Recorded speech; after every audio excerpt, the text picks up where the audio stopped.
The wind howled over the small town of Alder Creek as the storm rolled in, the kind that made the street lamps flicker and the old wooden signs creak under their own weight.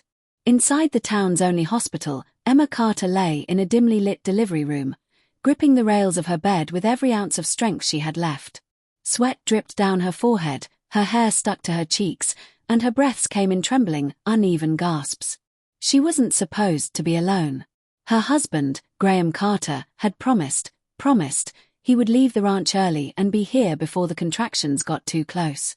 She had called him twice, texted him more times than she could count, but all she received in return was the same message.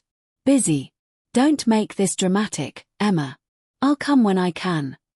Emma winced as another contraction ripped through her. She curled forward, teeth clenched, vision blurring. A nurse hurried in. Emma, sweetie, you need to breathe with the pain. He's still not here. Emma shook her head. He said he'd come. The nurse frowned but didn't comment. Folks in Alder Creek knew Graham well enough. Knew his charming rancher's grin and iron handshake that fooled everyone. They also knew Emma was quiet, gentle, and too forgiving for her own good. Focus on your baby now, the nurse whispered. You're doing beautifully. Another contraction. Another scream muffled against the pillow. Emma felt herself drifting, her body fighting, her heart racing. The room swayed, voices faded, and then a cry. A new cry. The sound cut through every layer of pain she felt, a soft, trembling whimper that grew louder, stronger, full of life. Emma, she's here, the nurse said gently. Emma collapsed back onto the pillows, crying from exhaustion and relief. A moment later, a tiny bundle was placed on her chest. A little girl, her daughter, warm and fragile and impossibly perfect. Emma touched her cheek with trembling fingers. She's beautiful, she whispered. Her baby opened her eyes, startling blue, like the morning sky after a storm. And then the newborn let out a soft cry. And Emma heard it. Not through her ears. Through her heart. Mommy, don't cry. Emma gasped. Her head jerked up. The nurse glanced at her with concern. Everything okay? Emma blinked rapidly. Why yes, it's overwhelming. The nurse smiled and stepped away to give her space. Emma looked down at her daughter again, and her chest tightened.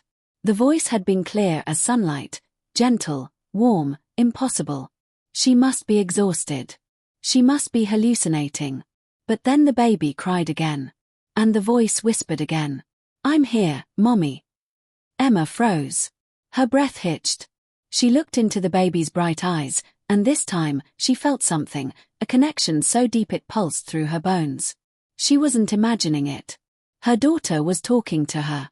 Not with words, but with something older, deeper, innocent, and pure. Emma started crying again, holding her baby close. And for the first time in years, she didn't feel alone. Graham arrived 2 hours after the birth. He walked in like he owned the world, hat in hand, boots tapping against the linoleum floor, his denim jacket still speckled with dust from the ranch. He flashed his signature smile, the one that charmed everyone in town. Well, look at you, he said, leaning over to kiss her cheek. Emma turned away slightly. He didn't notice. He rarely noticed anything unless it bothered him. So, Graham said, stepping closer to the baby. That's our little girl. He reached out to touch her. The newborn whimpered, no louder than a sigh, but in Emma's chest, the whisper rang clear. Mommy, no. Emma tightened her hold instinctively. Graham raised a brow. Relax, Em. I'm her father. She's just cold, Emma murmured. Or maybe you're just being dramatic again, Graham muttered. Her stomach twisted. He always did this, teasing her in public, belittling her in private, tightening the rope around her with sweet words that turned sharp the moment they were alone. He glanced around the room, smirking. Doctors say we can leave tomorrow. Good. I've got a lot to take care of at the ranch. The baby whimpered again. He scares me. Emma's breath caught. She stared down at her daughter, her heartbeat pounding in her ears. What's wrong with her? Graham asked, annoyed. You're holding her too tight. I'm not, Emma whispered. He rolled his eyes. Whatever. Hand her over. I should at least hold my own kid. Emma stepped back slightly. She just fell asleep. So let her rest. Graham clenched his jaw. His charm faded. For a moment, Emma saw the truth behind his smile, the anger simmering beneath it. We'll discuss this later, he said coldly. But Emma already knew what that meant. Later always meant yelling. Always meant blame. Always meant tears. That night, after Graham left, the hospital room grew quiet. The storm had passed, leaving only a gentle breeze outside. The moonlight filtered in through the blinds, casting soft stripes across the room. Emma held her daughter close, rocking gently. I don't understand, she whispered. How can you talk to me? The baby shifted slightly, eyes fluttering open. The whisper came soft as feathers. I don't know, but you need me. Emma swallowed hard. You're protecting me, aren't you? Yes, Mommy. Emma closed her eyes, overwhelmed. From Graham? She asked shakily.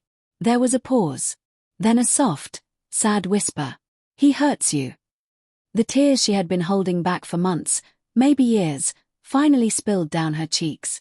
Yes, she whispered. He does. The next morning, Sarah, Emma's childhood friend, burst into the room with flowers and a warm smile. Her energy filled the space instantly. Oh my gosh, Em. Look at her. She's precious. Emma forced a smile. She is. Sarah studied her face. You didn't sleep. Emma hesitated. It's been emotional. Sarah sat beside her. Did Graham show up? Eventually. Sarah snorted. Of course late. Of course casual. Of course Graham. Emma looked down. Sarah's voice softened. Emma, you okay? Emma wanted to say yes. Wanted to pretend everything was normal. But the voice inside her, her daughter's voice, had cracked something open. I don't know anymore, she whispered. Sarah touched her hand gently. When you're ready, I'll help you leave him. Emma nodded but said nothing. 2 days later, they were discharged. Graham insisted on driving them home. Emma sat in the back seat with the baby, holding her close. Every time Graham raised his voice at a driver or slammed his fist on the wheel, the baby whispered inside her. Mommy, don't stay. Emma would swallow hard, heart-wrenching. She knew the voice wasn't wrong. When they reached the ranch, the familiar creak of the front gate and the scent of pine didn't bring comfort the way they used to.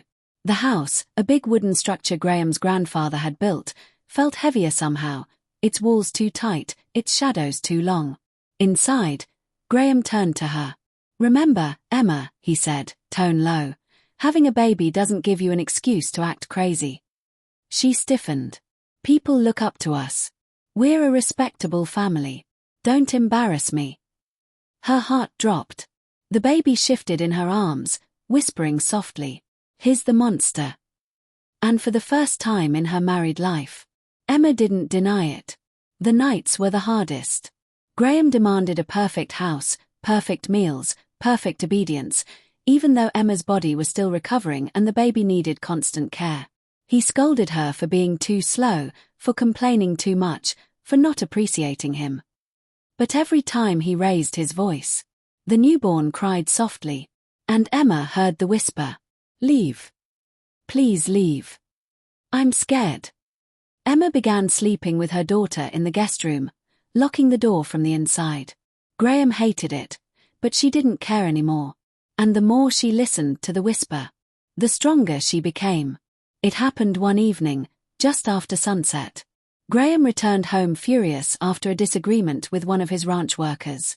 He slammed the door so hard the windows rattled.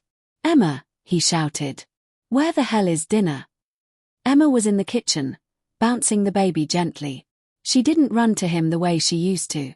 Didn't shrink back. She whispered to her daughter, "It's okay, sweetheart." Graham stormed in. "I asked you a question." Emma lifted her head, and something inside her, something fragile but powerful, rose to the surface. "I'm feeding our daughter," she said calmly. "You could have made dinner earlier." "I'm exhausted, Graham. I just had a baby." He scoffed. Women have babies all the time. Stop acting like you're special. The baby whimpered. Inside Emma's heart, the whisper came louder.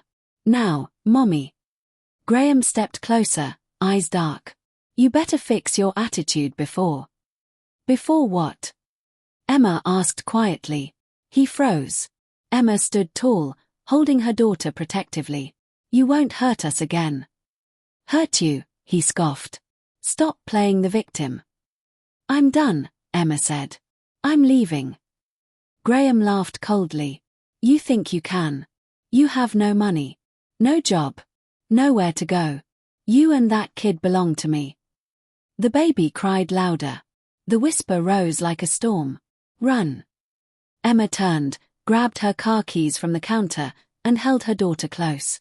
You don't own me, she said. Graham lunged forward. But Emma moved faster. She darted out the back door, sprinting across the field, heart pounding, breath ragged. She didn't stop, didn't look back, didn't hesitate. She strapped her daughter into the car seat with shaking hands and sped away down the gravel road. Graham's shouts echoed behind her but grew quieter and quieter until they disappeared completely. Emma didn't stop driving until she reached Sarah's house in town. Sarah opened the door, took one look at Emma's face, and pulled her inside without a word. You're safe now, Sarah whispered. Emma broke down, collapsing into her friend's arms. The months that followed were hard.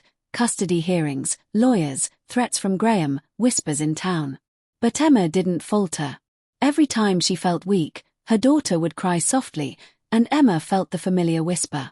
You're strong, Mommy. Eventually, Graham's true nature surfaced in court: anger, control issues, manipulation. Emma gained full custody. He lost nearly everything. And one day, months later, Emma woke up and realized she hadn't heard the whisper in weeks. Her daughter sat in her crib, smiling up at her. Emma leaned down, heart full. Sweet girl, are you still there? No voice answered. But the baby giggled, a bright, innocent sound. Emma smiled. Her daughter didn't need to speak anymore. Because Emma had found her own strength. She lifted the baby into her arms, whispering, You saved me. The baby grasped her necklace and laughed again. And Emma finally felt whole.